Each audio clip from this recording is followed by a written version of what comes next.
Mr. O'Leary, pleasure to meet you. Thanks for coming on The Rebel. Great to be here. Thank you. What do you think the number one thing Conservatives have to do is to beat Justin Trudeau in 2019? You know, I thought Stephen Harper gave a fantastic speech last night, and he said one thing that was very, very keynote in nature. And he said, you can't define the future from the past. We have to forget about it. This party has to do a lot of soul searching now, and it's starting today, to redefine itself, to make itself bigger and more appealing to the voting constituency in 19. And I think it can do that. Obviously, there's a lot of different paths that people are exploring, but that's what I want to be part of. That's why I'm here. I think there's an opportunity here to redefine what this party is and what it means to Canadians and add something that's unique. A fiscal and economic policy that's more transparent and productive, that doesn't waste Canadian taxpayers, supports small business, which is the core of our country's success, and has more respect for the taxpayers' money, which obviously, since I've seen the more no telephone book budget, is a slap in the face of Canadian taxpayers. I am disgusted with that. So, if I'm hearing you right, your path, should you choose to throw your hat in for leader, would be to focus on economic issues. Do you think that's enough to overcome some of Justin Trudeau's innate advantages? A love-in with the media party, a famous last name, a social media presence. Do you think policy can overcome his style? When you fall in love, the best part of it is the beginning.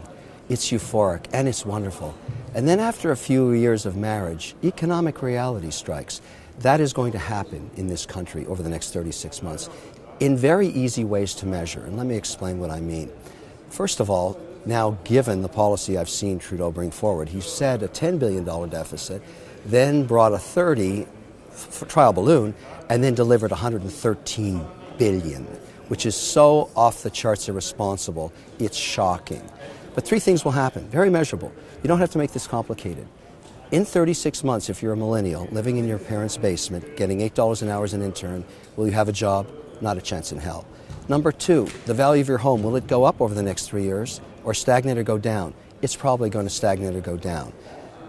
But here's the real killer. You think about, does this expenditure hurt you long term as a Canadian? At some point you have to pay it back. This is so irresponsible, so it basically taints your children's future and their children's future. There was another Trudeau that did this years ago. I'm old enough to remember. It took 4 generations to dig ourselves out of the debt that he created. You can't spend your way to prosperity in a global economic economy. Now you're appealing to guys like me, middle-aged guys, people with jobs, maybe small business people.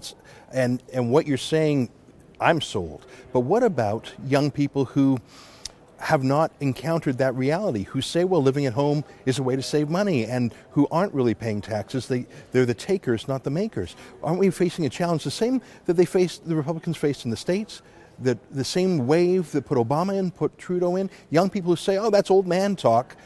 Maybe I'll care about that when I'm an old man, but I'm not. You know, I'm very fortunate to have millions of followers. I've reached 10.2 million people a week. 9 to 18-year-old is my largest demographic that follows me and the work I do as an entrepreneur on Shark Tank and Dragon's Den. They all want the same thing. They talk to me, I get 10,000 emails a week. They want a job. They are concerned for the first time, I'm speaking about people in their 20s, that they now are beginning to realize they will not enjoy the same lifestyle their parents had, unless their parents are going to give it to them. Are enough of them awakened to that issue, or are they still in this, this utopian time when you're in college? Look at Bernie Sanders. All those young millennials who are living in this bubble of unreality. There's a lot of them. It's true, but the majority of them don't want to flip burgers. They don't want to be interns. They want to get a job, get married, have a family, enjoy a lifestyle they saw their parents give them. They're not going to get that with Trudeau. Trudeau is going to waste about 30 to 40% of that $113 billion because no government has ever spent that much money successfully. And when you look at government spending, and you have many examples of it, look at what happened in Ontario. Multiple mandates have basically pissed away $308 billion on all kinds of green initiatives, infrastructure projects, complete waste. The truth is, and Harper said this, and I give him this as a legacy that I'll never forget, if you can leave that dollar in the pocket of a young person in Canada to invest themselves and in themselves, they'll give it back to you times 10. If you take it from them and you put it through the government meat grinder, you will waste a third of it. Trudeau is a giant meat grinder of taxpayers' money. Morneau, a meat grinder of taxpayers' money. He will waste. It's not his fault personally, nor does he care. It's not his money or his family's money personally. It's your money. He's going to waste a third of it. I'm going to try and stop him. And the way I'm going to do it is use my platform to focus on it, to say, let's get the actual numbers every quarter. Is he creating jobs? Is the value of your home going up? Is there any wage inflation? And if the answer is no every quarter, and I can keep the light focused on that, I can do some great political damage to him, which I'm proud to do. You mentioned several times your media celebrity, your social media reach. Some people have compared you to Donald Trump. You're both media celebrities, business people, and you have a larger-than-life personality. In what ways are you the same as Trump? In what ways would you like to say, well, there's a difference? You know, that's a great question. I've been obviously asked it many times now in the last couple of weeks. There are some similarities. Trump and I both work for Mark Burnett. He is the person that made us platforms on television. I mean, I'm Shark Tank, he was The Apprentice. That's where the similarities end. He's got better hair. I know you may think it's orange, but he has hair. He has different challenges in the United States. You know, I spend 181 days there the year because I have businesses in both countries. So I'm very in tune with the needs of both of us, and they're our largest trading partner. But we don't build walls in this country. That is not our mandate. I'm a half Irish, half Canadian. I wouldn't be here if there was a wall. We're a very inclusive society. But it doesn't mean we have to be uncompetitive economically. The opportunity now is this great country with so much in resources and opportunity just has to fix a few things financially and put better stewards in place, both provincially, municipally, and federally, in how we manage the legacy for our taxpayers. I mean, you know, when you're a politician, you're an employee of the taxpayer. So the way I view it, Rachel Notley is my employee. She works for me. You know, Kathleen Wynne, my employee, she works for me. She's not doing a good job. I'm her boss. I'm unhappy. I'm pointing out how she can do better, and I'm showing her how to do it. I'm not charging her for it. I get paid a fortune to do this in the private sector. I'm giving her advice for free. Give me transparency, show me performance, explain to me what you're doing with that money, or stop doing it, because it's my money you're pissing away. You have a persona on TV. You're sometimes the bad cop, a little bit outrageous, if I may make an interpretation. Is there a difference between, I mean, for folks who watch American Idol, you're almost the Simon Cowell I've heard character. that analogy. And how much of that is real? How much of that is just a little bit of showbiz? And if you were to throw your hat in the ring for the Conservative leadership, how would that tough guy, Simon Cowell, Shark Tank, sort of grouch, I don't know, how would that play against Mr. Sunny Ways, who the media is totally in love with, Justin Trudeau? How would that work? Look, the media is in love with him now, and the constituency that just voted him in is very optimistic. He's going to deliver on the 3 metrics I told you about. If he gets jobs for all his millennials, he deserves to stay in power. If he actually can increase the value of your number one asset, your home, he deserves to stay in power. If you get wage inflation because you've been working for 30 years, he deserves to stay in power. This party will lose. I'm a member of the Conservative Party. They'll lose. The chances of that happening, zero. Not a chance in hell. I've looked at his policies. He is going to fail miserably. And the point is, they're measurable. So my job is to simply say, let's measure it every 90 days. Let's focus the spotlight, the light of transparency and performance on him, and basically say, look, here's where it's not working. The best way to get him out of there is, particularly if none of this works, is to simply show it's not working.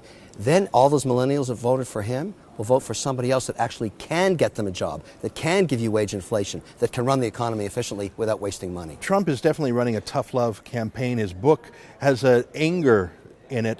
Do you think that a way to beat the smiling peacock is to be sort of a tough love, sort of hawk or I don't know what bird, an owl, smart like an owl, tough like an eagle? Do you think the bad cop can work in Canada? I think you're a bad cop. The way you're talking is dollars and cents and tangible things. It's not emotions. It's not that you feel it. Can you beat them with the media that we have? Yeah, you know, first of all, I'm a huge advocate of his style, and I was very optimistic and applauded his success in interpreting what Canadians wanted in the last election. You're talking about Trudeau. Trudeau, he did a masterful job. It was wonderful.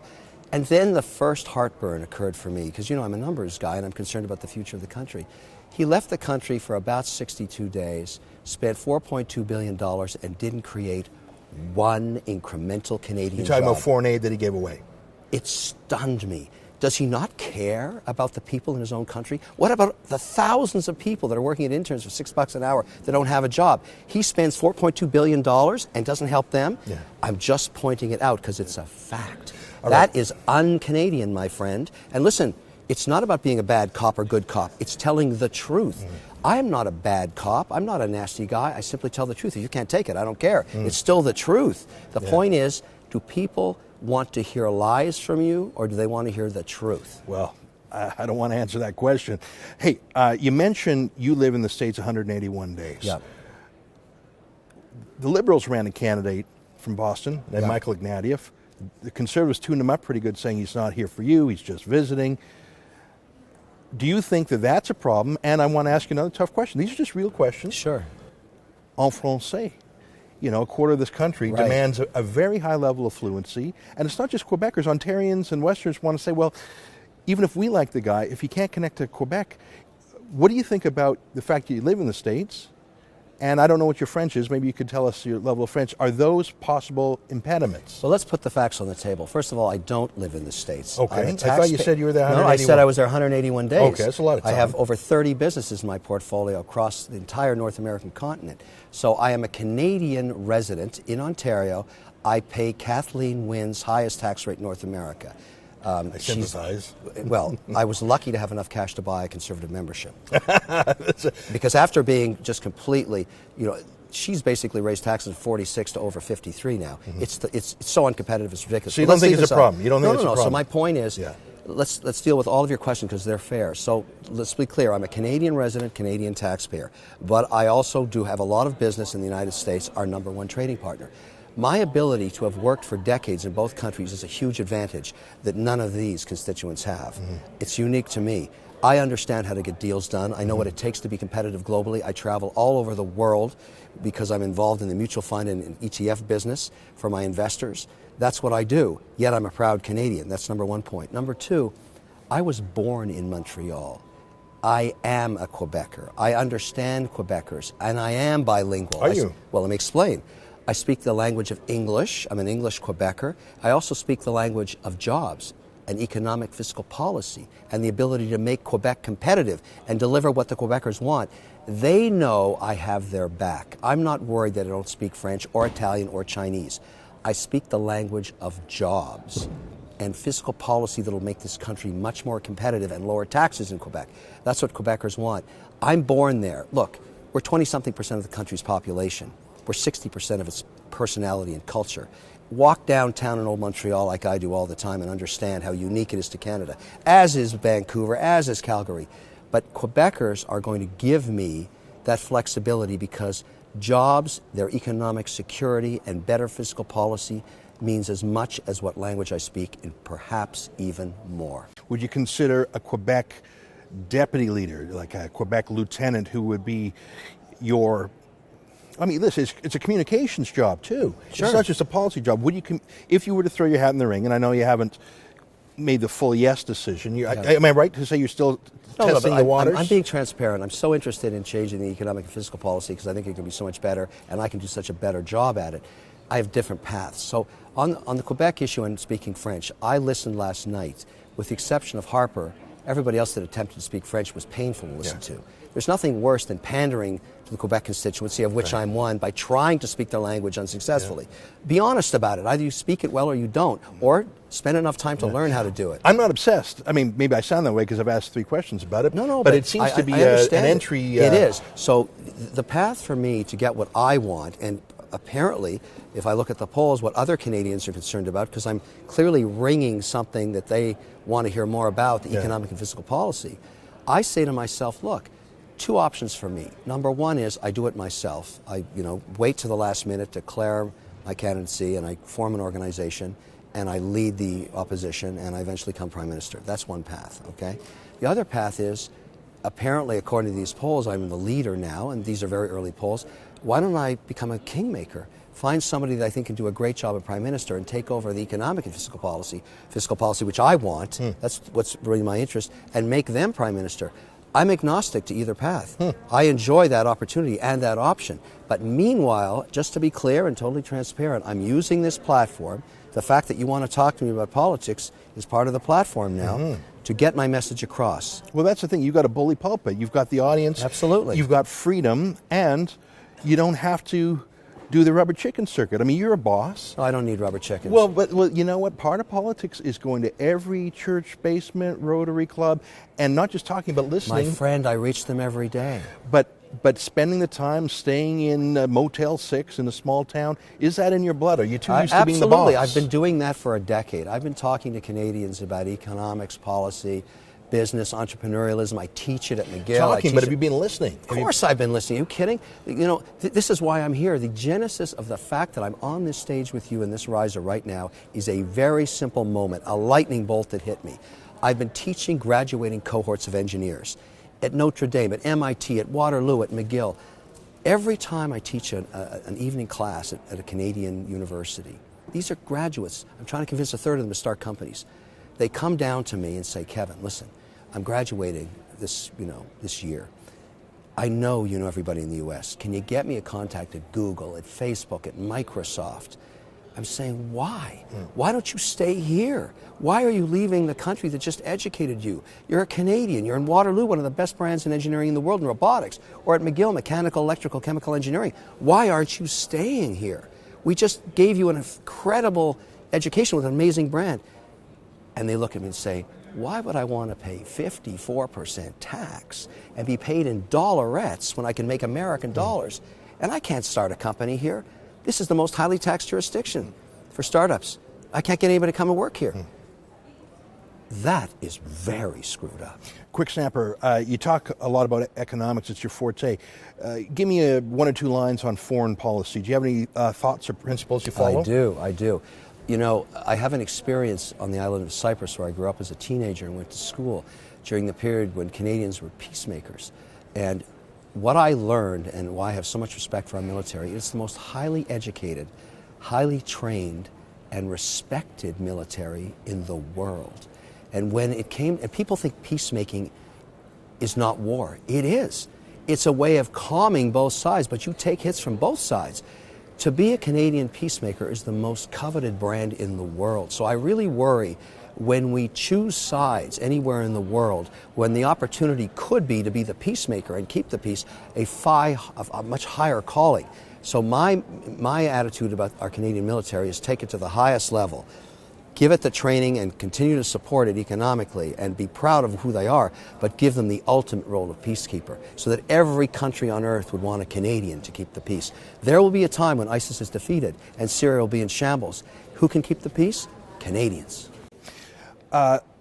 Social policy, liberal, conservative, progressive, where are you on? Very liberal. So let me give you an example. People have been asking me what my policy would be on marijuana, on assisted suicide, on gay rights, transvestite rights, all of that. Here's my attitude is, I want to legalize marijuana and tax it and control it, number one. A third of the population smokes it anyways.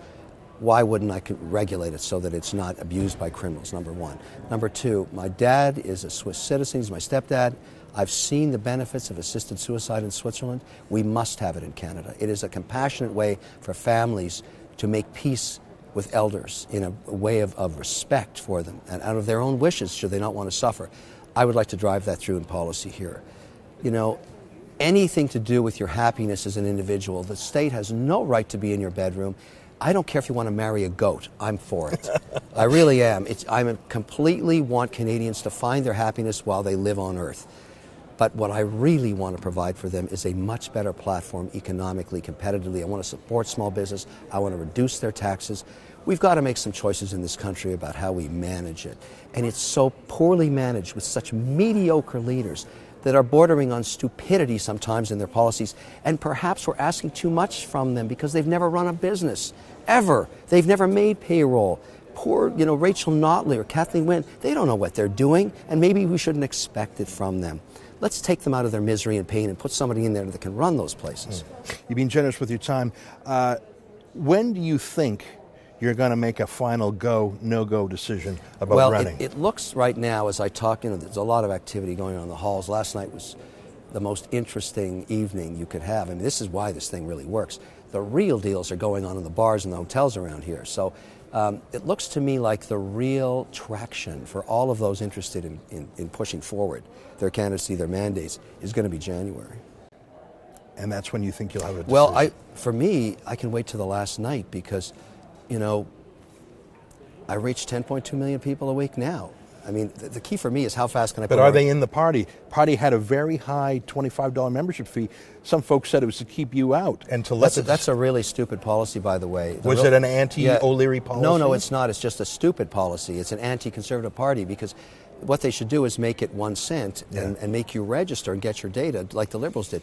That was a really dumb decision. So that's one of the ones I'll speak out against. If I want to reach out to people and say, pay $25, it's so dumb. Do you have a campaign manager? Not yet, but I've spoke.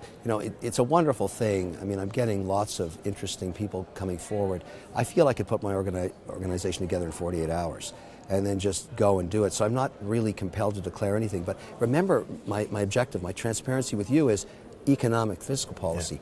Maybe one of these candidates wants my 27% of the party interest, and maybe I can team up with somebody that wants to do the heavy lifting as the conservative, and I can be the financial critic and then take over the policy when we put the government together. I don't know. I'm keeping this option open and being honest with you about it, but I'm going to keep the dialogue open with the Canadian people about forcing transparency and performance metrics into economic policy because I'm enjoying this platform. When I call out Morneau on stupid decisions on what he's doing with that money, or Wynne or Notley, I'm doing it on behalf of all Canadian taxpayers. Mm-hmm. And they should not think that I have any ill will towards them. I'm asking them to perform as our employee. They are our employee. We pay them. I want to throw in one last question. It's a hobby horse of mine. I'd love your thoughtful view. I bet you have an interesting take on it. I follow the anti-oil sands, anti-pipeline crowd pretty closely. Yes. Anti-fracking. Yes. And it's always puzzled me why groups like Greenpeace, the Sierra Club, etc., never criticize OPEC oil. Right. Including OPEC oil that's shipped to Canada's Atlantic coast. That is a very interesting observation. What's your thoughts on it? Have you thought about it? What's the reason? This is an area, because it's such a big part of our economy. If you take in the goods and services and transportation sector of energy, it's 60% of our economy, so I'm very concerned about it. You brought up an excellent point. If you take 10 Canadians and interview them out in the street here in Vancouver, not one of them knows that we actually take tremendous danger in bringing those huge tankers of OPEC oil to our East Coast versus moving it by train. Think about it. Or by pipe. Exactly. So here's how I solve this problem for all Canadians once and for all. If you go and look at the models that work in other countries, such as Sweden, Finland, and Switzerland, when you have a major national debate on a major economic impact like this, here's how you do it. You create a referendum for the entire population. We've got infighting at the municipal, provincial, and federal level about pipelines. We're getting nothing done. It's such an important debate. We basically go to the Canadian constituency, and the way I would set this structure up in perpetuity for all major debates is if you get 35,000 votes on a petition, you can actually force the federal government to institute an online referendum. So just any debates you want, you can do it. So here's how it would work. We let every party, every constituency, everybody that wants to speak about it, have a debate about the merits or disadvantages of pipelines. You bring forward your position. We also publish, and when we distribute the vote, every party's position. Hi, I'm from the Conservative Party. I think you should vote yes or no. Liberal Party, yes or no. NDP, if it's still around at that time, yes or no, because that looks like it's a virus almost stamped out. We'll see what happens. But the point is, at the end of the day, every Canadian has an equal vote. Every constituency, First Nations, every ethnicity. I mean, everybody gets a vote. If it's 51% for, we build the pipelines. If it's 51% against, you and I never talk about it again. It's over. That's what we need to do here. We have to get on with it, yes or no. It's that simple. You've been generous with your time. Nice to meet you. Thank you very much. Thanks very much. Thanks for watching. Click here to never miss a Rebel update. Want even more of the Rebel? Well, click here to become a premium member.